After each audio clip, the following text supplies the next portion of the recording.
E besoni apo jo, Kosova ka dalë e 16 sa i përket shteteve më të lumtura në botë, duke e lënë brapa nesh edhe vende si Gjermania e Austria në publikimin që bëhet nga World Happiness Report. Ne do të lidhemi tani me sociologën Rina Brahimi dhe do të flasim pak më shumë për këtë raport. Natyrisht do të shohim edhe në grafika se cilat janë vendet e para, ku Finlanda pra është vendi më i lumtur në botë, është shpallur për herë të nënë si vendi më i lumtur në botë, ndërsa Islanda është në vendin e dytë dhe Danimarka në vendin e tretë në rënditjen që përpilohet nga Qendra për kërkime mbi mirëqenien në Universitetin e Oxfordit dhe përfshihet në raportin vjetor mbi lumturinë globale. Costa Rica ka pasur paraqitje shumë më të mirë duke u renditur në vendin e 4. Ndërsa Kosova renditet e 16 në listë duke lënë pas, siç thash, Gjermaninë, Austrinë, Sloveninë, Emiratet e Bashkuara Arabe dhe të tjera.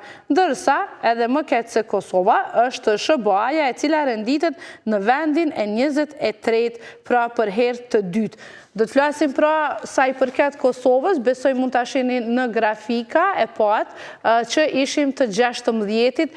Pse jemi ne një popull kaq i lumtur? Na flet Rina. Përshëndetje Rina. Përshëndetje Raimonda. Faleminderit që jemi me ne dhe si e komentoni rangimin e Kosovës si e 16-ta? Në fakt, mjaft të befasume jam e dhonë me këtë gjetje, po padyshim që është lajm i mirë që jemi vendi i 16 për lumturi. Nuk e di nëse kjo është me të vërtet një gjendje reale. Mirë po duhet me përmend që variablat e këtij ulëmtimi kanë qenë të tilla që besoj e kanë rangu Kosovën në vendin e 16, pasi që variablat e matjes ka qenë mbështetja sociale, e saj pash prej ulëmtimit, shëndeti dhe jetëgjatësia, liria për vendimarrje, do me thonë për vendimarrje personale, bujaria e tjera. Kjo shumë lidhet edhe me konceptin kulturor që ne kemi, një prej variablave që ne kishim shënu ma së shumti ngritje është ajo e mbështetjes sociale dhe i referohet pyetjes se a kemi dikand me e thirë në telefon nëse kemi situatat të vështira, dhe pa dyshim që kjo shënon Kosovën në vend të lartë dhe më të lartë se vendet skandinave.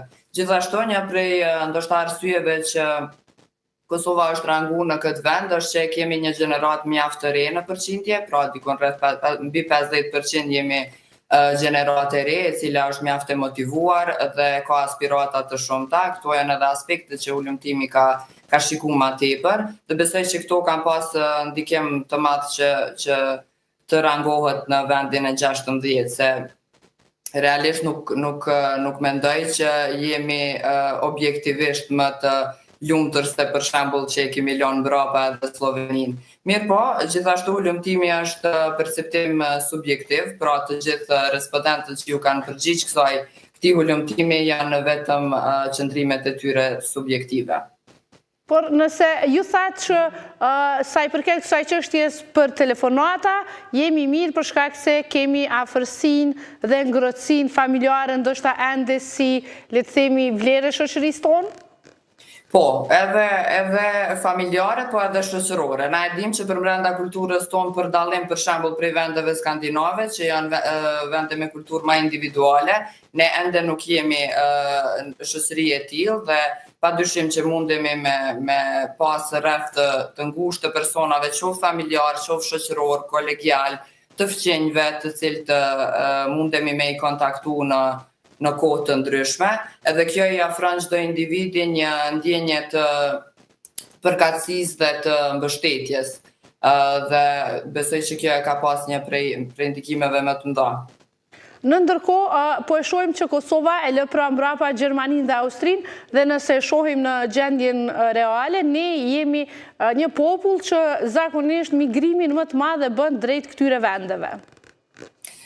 Unë realisht e kisha lidh pak edhe me normat sociale. Në Kosovë nuk është që i sfidojmë normat sociale shumë, edhe i pranojmë si të tilla, edhe rrjedhimisht e kemi edhe nivelin e kënaqësisë më të lartë për arsye që nuk i sfidojmë, pajtohemi me normat të cilat janë ekzistuese, edhe i përqafojmë ato duke vepruar përbrenda atyne shumë rahat.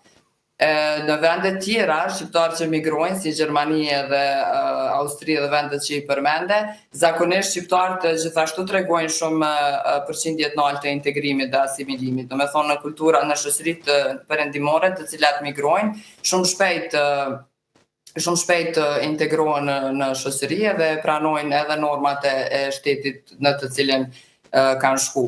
Mirë po, ndoshta është e rëndësishme të përmendet që në këto variabla ka qenë edhe liria për vendimare, që besoj që për Kosovarët lidhet shumë edhe me konceptin e pavarësisë, me që jemi shtet ende konsiderohemi shtet mjaft i ri, edhe mendoj që kjo e ka pas një ndikim shumë të madh nëse e krahasojmë periudhën para pavarësisë dhe pas pavarësisë, padyshim që kemi me konsideru si me ma shumë liri, me ma shumë shpresë, kemi ma shumë motivim për gjithë shka.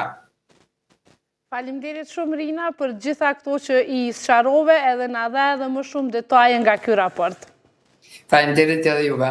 Faleminderit shumë. Në ndërkohë, po i kthehemi, do të flasim pak më shumë për gjëra që lidhen me Fitër Bajramin që e kemi nesër. Do të shohim për fillim mesazhin dhe urimin e Miftiut Naim Tërnava,